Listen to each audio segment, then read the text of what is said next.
All right, so we've moved our way further to the east here. We are standing on this old sort of slipway here that used to be home to, I believe, some sheds and things like that here to essentially serve the Grand Trunk as well. In the distance, you can basically see Lake Superior, and hiding just behind there, I'll give you a shot of it, is the very ubiquitous sleeping giant, which is kind of very prominent here in Thunder Bay. So essentially where we are here is where the Mission River, which is one of the branches of the Kaministiquia River. So the Kaministiquia River splits into three rivers, the Kaministiquia, the McKellar, and the Mission. So this is where the Mission River empties into Lake Superior. And so we've worked our way here to this grain elevator, which today is known as the Superior Elevator Company. And today it's operated in a partnership between Cargill and Parrish and Hembecker. But this elevator was actually built by the Grand Trunk Pacific Railway. It was built in 1910, and essentially this elevator was the essence of why this line was built, this branch was built. So again, the Grand Trunk Pacific National Transcontinental System ran very far to the north, and typically there would not be a reason why for this rail line to come down here to this particular area, but what is now Thunder Bay, at the time Fort William, Port Arthur, this part being Fort William, the southern part of the city, basically gave the GTP and the NTR system access to Lake Superior. So again, that was the whole purpose of building this branch down here.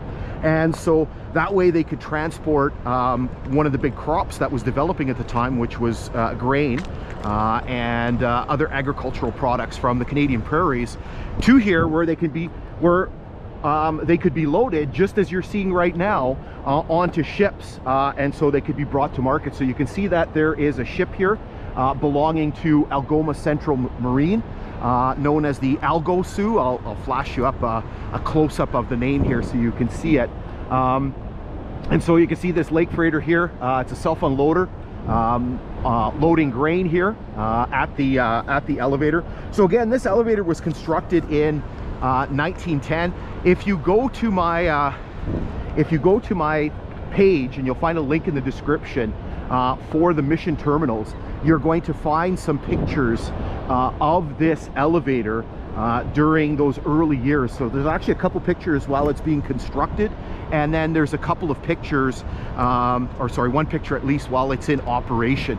So again, this elevator has been in continuous, I believe, continuous operation for the past 114 years, and again, it's still in operation, right? A little bit of a testament to the strength of its construction. Again, as I mentioned, I'm pretty sure, and I'm going to flash you up some maps as well so you can see this.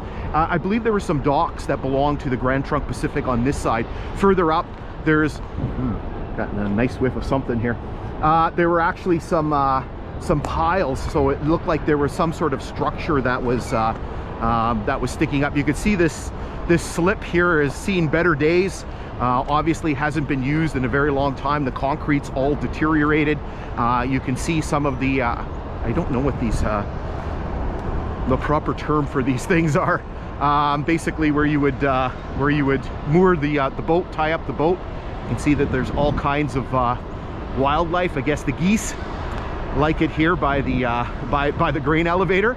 I don't know, is there stuff that spills out that they have, or maybe they get up over there and they get access to some of the grain and stuff that spills. So again, here's a really good shot of the elevator. You can see again the ship that's loading. Gotta watch my footing here so I don't kill myself. So yes, again, still operating today, Superior Elevator Company. And again, this was really the whole purpose of building this branch down here to what is now Thunder Bay, was to be able to access Lake Superior and be able to ship all of these agricultural products.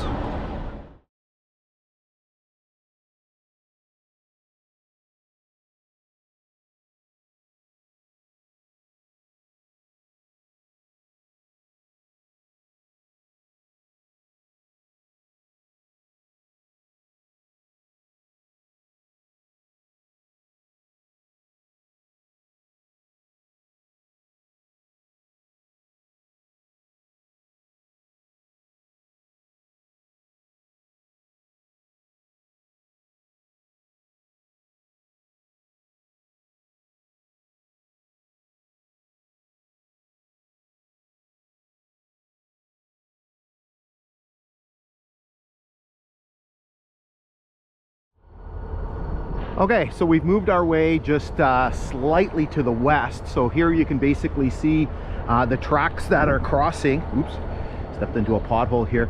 That are running off of the main sort of trunk running into the grain elevator here. So again, obviously these have probably been replaced over the years, but these would have been the original Grand Trunk Pacific tracks running into the elevator, again, when the elevator was built in 1910.